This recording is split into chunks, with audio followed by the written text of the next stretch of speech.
1 મિનિટનો કુકિંગ મંત્ર. સેન્ડવિચની બ્રેડ આપણે બહારથી લાવીએ ત્યારે કોઈ વખત ભૂલથી એવી આવી જતી હોય છે કે જેના કારણે જે બ્રેડ છે એકદમ ડ્રાય લાગતી હોય છે અને એના કારણે સેન્ડવિચ પણ સરસ નથી બનતી હોતી. તો જો આવી રીતે તમે જ્યારે બહારથી બ્રેડ લાવ્યા હો અને એ આવી રીતે ડ્રાય આવી ગઈ હોય તો શું કરવાનું છે કે એક એકદમ પતલું મલમલનું કપડું લેવાનું છે, એને ભીનું કરી લેવાનું છે. ભીનું કરી અને પછી જે બ્રેડ છે, જે બ્રેડની સ્લાઇસ છે એ બધીને એની અંદર મૂકી અને કવર કરી લેવાની છે. આવી રીતે તમારે એને લગભગ 15 થી 20 મિનિટ સુધી કવર કરીને રહેવા દેવાની છે.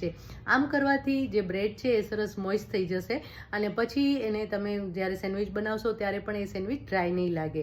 પણ ખાસ એ વાતનું ધ્યાન રાખવાનું છે કે જ્યારે તમે કપડું લપેટો ને ત્યારે એની અંદર બહુ વધારે પ્રમાણમાં પાણી ન હોવું જોઈએ. અને જો વધારે પ્રમાણમાં પાણી હશે તો શું થશે કે જ્યારે તમે સેન્ડવિચ બનાવશો ત્યારે બ્રેડ વધારે પાણી ચૂસી ગઈ હશે અને એના કારણે તમારી સેન્ડવિચ છે એ તૂટી જશે. તો એને મિનિમમ 15 થી 20 મિનિટ માટે જ રહેવા દેવાની છે અને જે કપડું છે એને સરસ રીતે નિતારી અને પછી એને લપેટીને રાખવાનું છે. આ વાતનું ખાસ ધ્યાન રાખજો.